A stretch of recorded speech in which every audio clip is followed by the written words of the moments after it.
Hello and welcome to a new YouTube video. In this video I will teach you how to defend a steel ball push.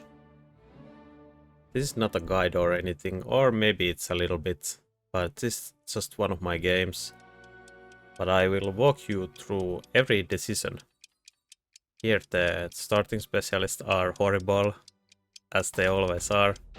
I think the sledge marksman spec was probably the best one. And there's an aerial specialist with steel balls against us, and Dilo is an aggressive player, so I'm choosing to defend here.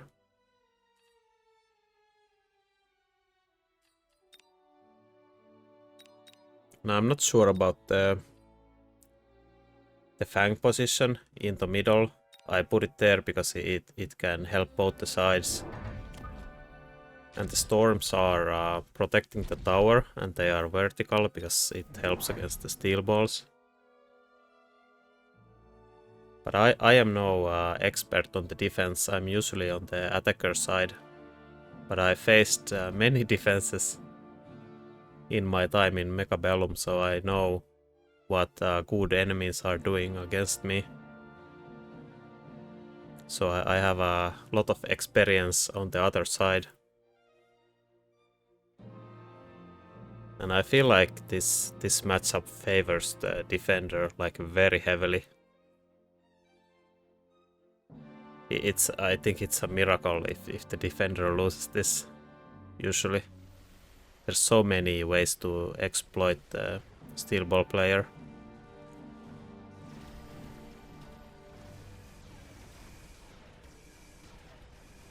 And as you can see, the storms are lined up very well. They target different units, and then the steel balls will need to kill them one by one. It's a very good position against the balls.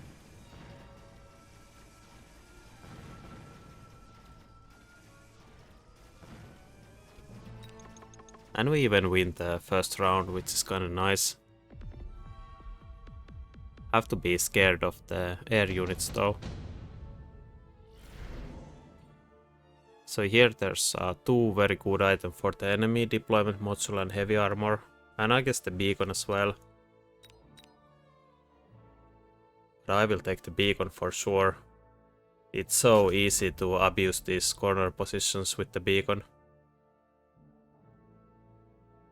And also I deploy my starting fangs and crawlers behind the tower, although they can be pulled to the corner a little bit. I kinda don't care about it, because I can beacon trick them forward if needed.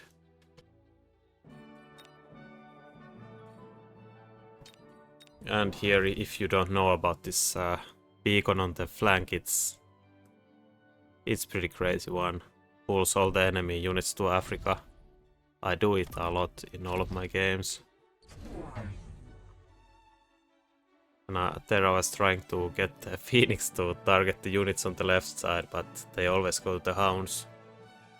But I don't know, I should have used the beacon on the Phoenix as well. I can beacon trick them to attack the left side balls. And usually I go Phoenix here because he's aerial specialist and because there's steel balls and Hounds on the ground, but usually like Phoenix round 1 is the best possible deployment with almost every comp. What you can do in every situation of the game. The units is just imbalanced, I think.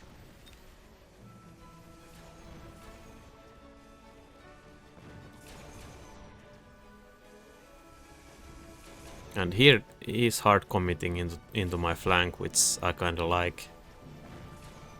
I think it's pretty easy to defend. Or maybe not with all specialists, I think, but we are the fire batcher dude. It's very good for us, I think. And he didn't have any anti-air. I usually, in his position, I go usually one Wasp round 2 against the Phoenix. But he didn't, he prioritized the flanks. Amp core, pretty good item. Could skip here as well. And this is a very strong position as the defender. This center, left center, straight on the line. It pulls the units from the corner and protects against everything. It's very strong. And when you are doing these beacon tricks, you can't deploy any forward than where the storms are. You have to be very careful. And the idea here is that we leave our tower actually pretty vulnerable, and then we start leveling it and fight from behind it. That's the plan here, like what I'm already thinking. You can also fight these pushes head on, deploy to the first quadrant, like straight in front of the steel balls, start developing units in front of the tower. But I feel like this is just better.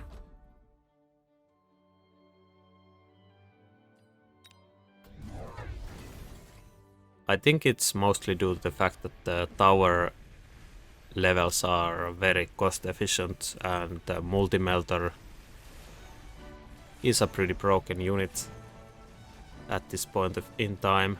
They might nerf both of them. We'll have to see. He's committing more into the flanks. I think the enemy could be playing this a little bit better. Like, he's a pretty strong player. I think he's taking a lot of risks here. I don't think he normally plays like this.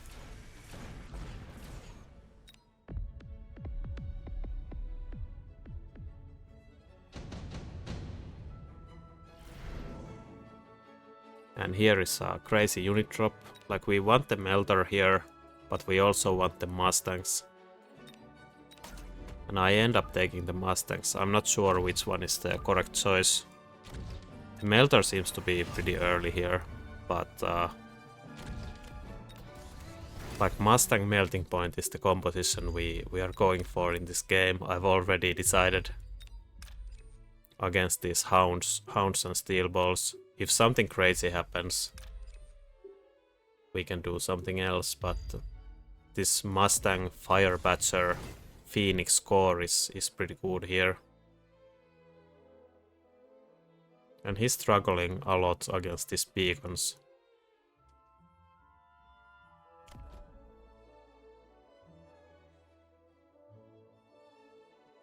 Basically what is happening here is that we are just killing half his army straight away, and then the other half is coming later. And here I'm preparing for the melters. I'll get my chaff clear in order, get some Mustangs, get some Badgers, and we are all set.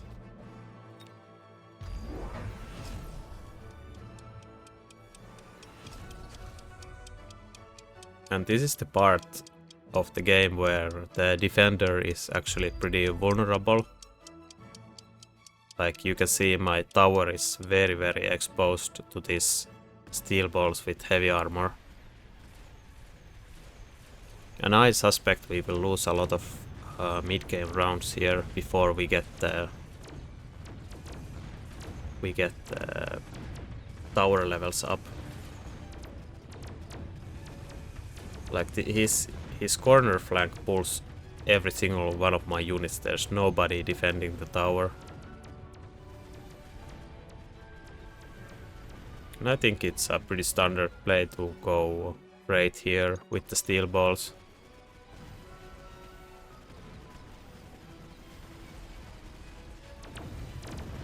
And Great Steel Ball is pretty good, but it is vulnerable to multi-melter. You can combat it a lot with mech div balls, but you are pretty vulnerable to fire and maybe double shot scorpion drop.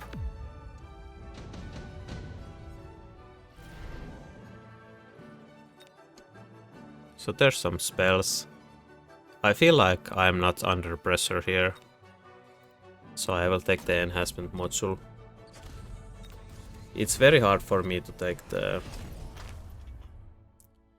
ion beam here because I don't kind of know where his units are going because I'm pulling them to all sides. So it's a gamble which side he's gonna beacon. Like he could develop stuff on the right and beacon that instead of the left one. But it seems to me he's pretty committed to the left side because of the big flanks here. And I guess it's time for the melter maybe. There's no way we are killing these raids here without it.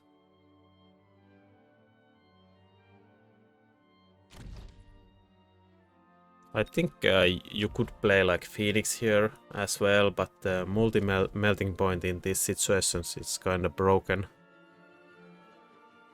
And the crazy thing about the multi-melter and the tower is that the melter actually connects to every single of the enemy's big dudes when they are trying to kill the tower. Like even if his steel balls level here a lot, the melter will kill them when they are targeting the tower once we get the multi-melter online.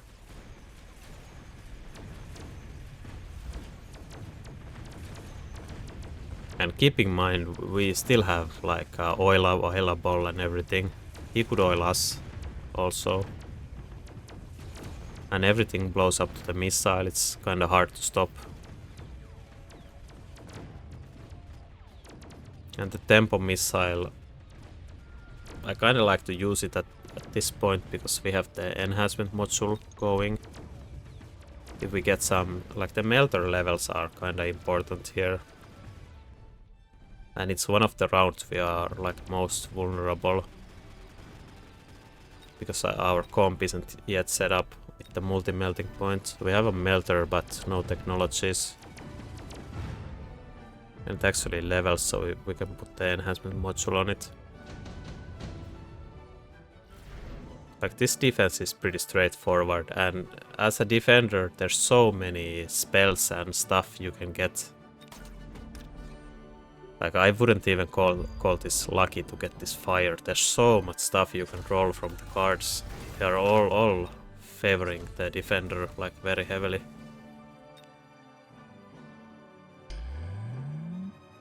And we still have the oil available, so it's gonna be 2 fire turns in a row.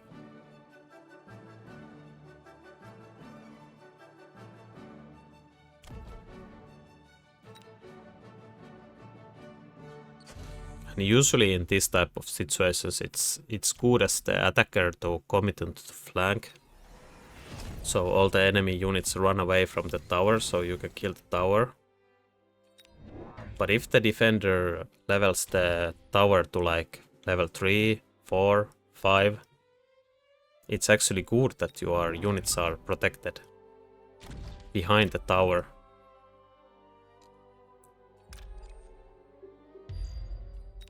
So I think this is so broken, this defensive strategy. It's pretty stupid as well. I hope they will nerf some aspects of it. But as you can see what I'm doing, it's relatively simple.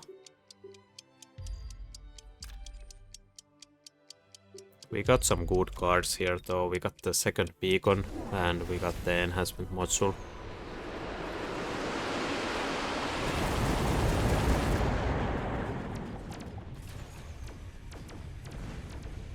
I think I don't have melting point range yet. No, I don't have multi-melter yet either. Yeah, as you can see, the steel bolts are quite good here. Because we don't have the multi-melter yet.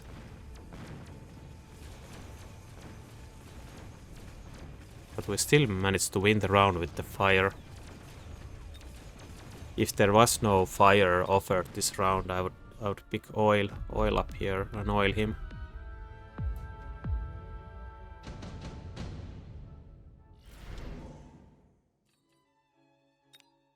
And now from the unit drops it's like whatever. The melter is our carry unit. We just need to clear the chaff for the melter. Like only unit I'm looking here is probably a Scorpion against the steel balls. Maybe a Raiden would be alright here as well. But other than that, only all the chaff clear units are pretty good. And he's like so committed to the left side. I think it's very hard for him to transition into the right side here. So I think my like one melter, one badger, one Mustang and a level 2 tower is always enough. Could put some missiles on the right side though, so it doesn't die to like a level 6 saber. But it's a very risky pick for him against the melters. And I actually built some Scorpions against the steel balls here. Usually in this situation, as the aggressor, I go mech steel balls, and the Scorpions are pretty good against it.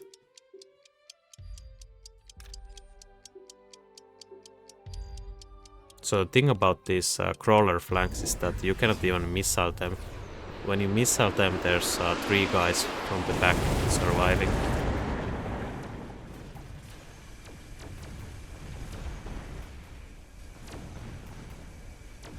So here you can see the power of this defense.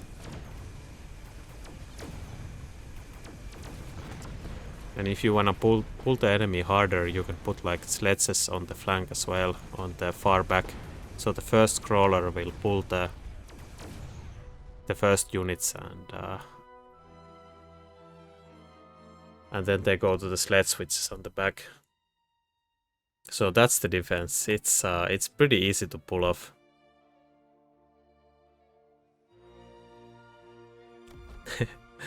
And I'm talking about how balanced it is, the game. Yeah, balanced unit. So if you have problems with aggressive players, just do this. Level the tower, put your guys in the corner, and it's over. Thank you for watching. See you next time.